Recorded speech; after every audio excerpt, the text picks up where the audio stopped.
Story 1. Back in the early 2000s, researchers were testing whether fetal tissue transplants could help people with Parkinson's disease. It sounds like science fiction, right? Here's the kicker. To really test it, they set up a placebo-controlled trial. That means some patients received the actual brain implants, while others underwent sham brain surgery. Yes, they literally cut into people's heads, drilled into their skulls, opened the dura, and then did nothing. They just closed them up again while these individuals were under the impression they might be receiving real treatment. And the patients volunteered. They were fully informed, and many still said, "Yes, sign me up." Because Parkinson's is brutal, and there wasn't much else available. What's even more surprising is that the placebo effect was strong. Some of the people who received fake surgery showed improvement, demonstrating actual measurable symptom relief. Meanwhile, some individuals who underwent the real transplant didn't fare much better. In fact, a few worsened and developed dyskinesias, which are uncontrollable movements. The situation raised significant ethical concerns. Some people hailed it as groundbreaking science, while others labeled it medical cruelty. However, it forced the medical community to reevaluate how surgeries, especially those related to the brain, are tested. I thought this was one of the wildest examples of placebo power I've ever encountered. Imagine signing up for brain surgery and not knowing if it's real or just a high-stakes illusion. Story 2. I recently learned about the nocebo effect, which suggests that if you expect pain or negative side effects, you are more likely to experience them. Story 3.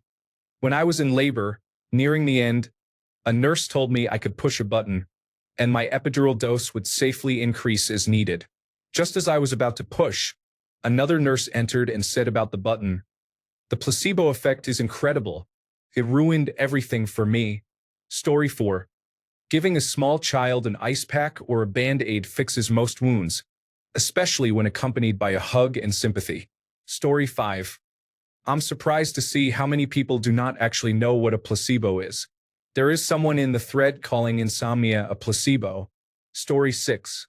When I decided to quit smoking, I used nicotine patches to wean myself from the habit. Nicotine patches work by supplying nicotine while you break the habit of smoking.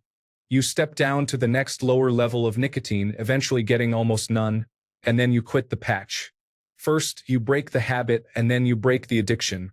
I looked at the gel on the patch and noticed it was just nicotine in a substance similar to petroleum jelly. I thought to myself, it's kind of like a lotion. Whenever I felt stressed and really wanted a cigarette, I would rub the patch, telling myself that I was rubbing in more nicotine like a lotion. I also noticed that my arm warmed up from rubbing the patch, which I believed opened my pores to allow more nicotine in. It helped me overcome the urge to rip off the patch and smoke. Story 7. There is nothing about the placebo effect that is trivial. The ability to influence your own body into healing or reducing pain is remarkable. The placebo effect can still work even if you are aware that you are using it.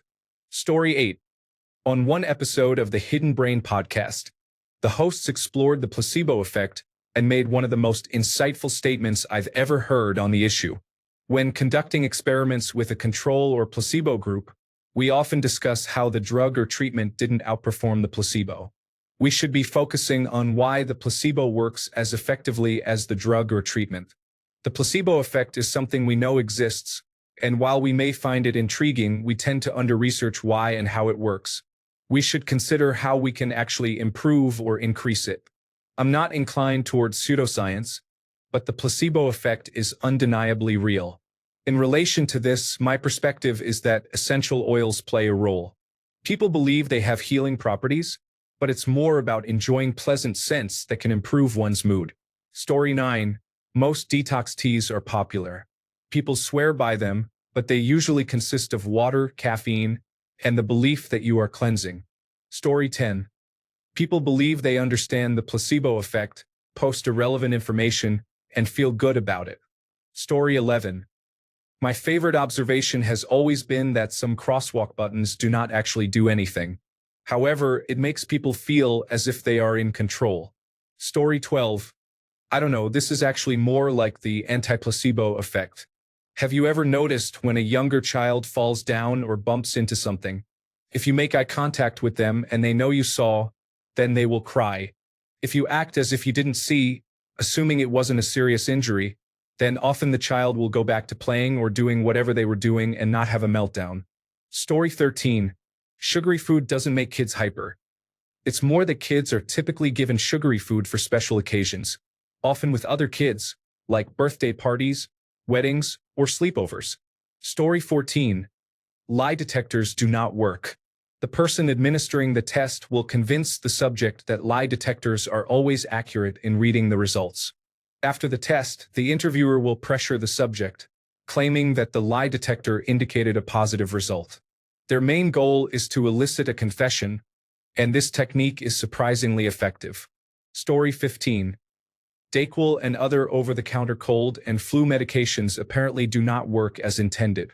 Several weeks ago, a U.S. Food and Drug Administration Advisory Committee unanimously concluded that phenylephrine, an ingredient found in popular nasal decongestants sold under brand names like Sudafed PE and Dayquil, works no better than a placebo in treating cold and allergy symptoms. Researchers at Yale School of Medicine suggest there are other similarly ineffective drugs on the market. It is important to note that the medications requiring identification at the pharmacy do not contain phenylephrine. Sudafed PE, which is available without a prescription, contains this ingredient, while behind-the-counter Sudafed contains pseudoephedrine, which is different and more effective. Story 16.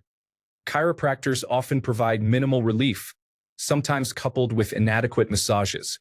After an appointment, they typically schedule a follow-up session to continue treatment. I once had a chiropractor manipulate my neck so forcefully that he asked me if I could wiggle my toes. Thankfully, I could, and I never returned to an osteopath or chiropractor. Since then, with my focus on massages and working with a physiotherapist, I have been pain-free for decades. I experienced frustration with practitioners who offered ineffective treatments while claiming to provide genuine care. Story 17. Giving a young child a gaming controller that is not connected or for a single-player game. Story 18.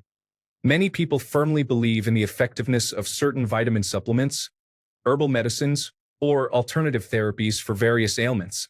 Although in some cases there may be active ingredients with some effect, in many others, the improvement that people experience could primarily be due to their belief in the treatment, known as the placebo effect. People invest significant amounts of money and trust in these products, often without realizing that the benefits they feel might not be due to the intrinsic properties of the product itself, but rather the expectation that it will work for them. Story 19. I have a young child and started kissing small injuries to make them better. It seemed to work like a charm for my child. The real surprise came when he started kissing my injuries to help them heal. Without fail, it works for me as well. It doesn't make the pain go away, but it reduces it from a 4 to a 2. Even though I know it is all in my head, it really seems to work. Very impressive. Story 20. I believe alcohol can function as a placebo. People sometimes act intoxicated too quickly over minor amounts. Not everyone is like this. Some individuals are genuinely sensitive.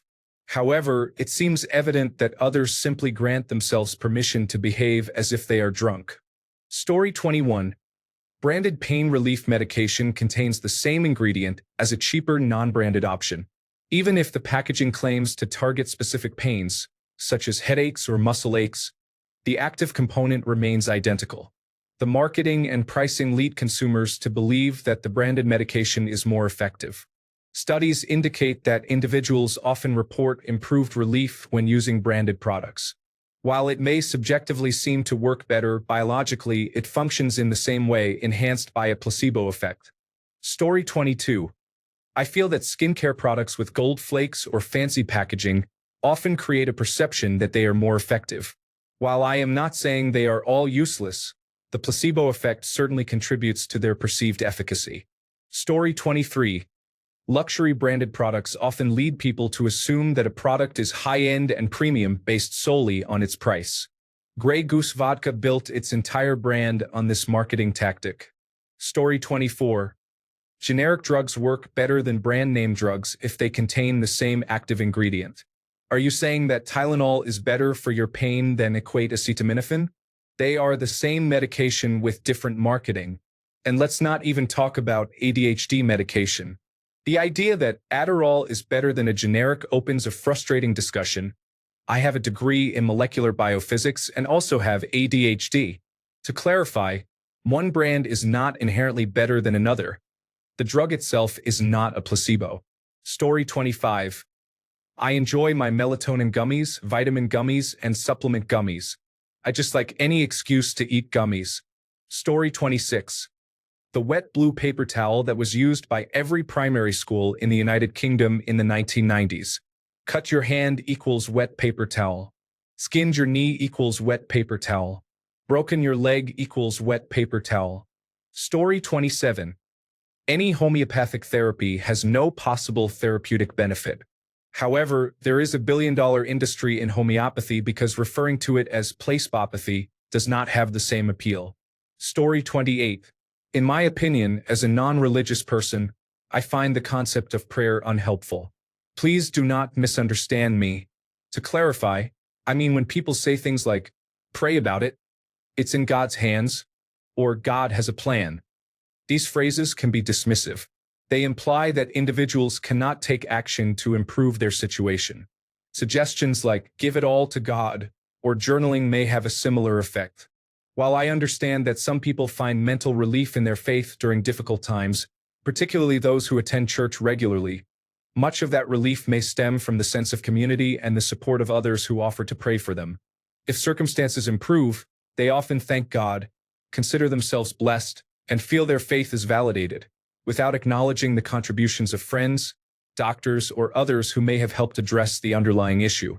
Conversely, if things do not go as hoped, it is attributed to God's different plans or the influence of evil, rather than recognizing that prayer alone may not resolve the challenges they face.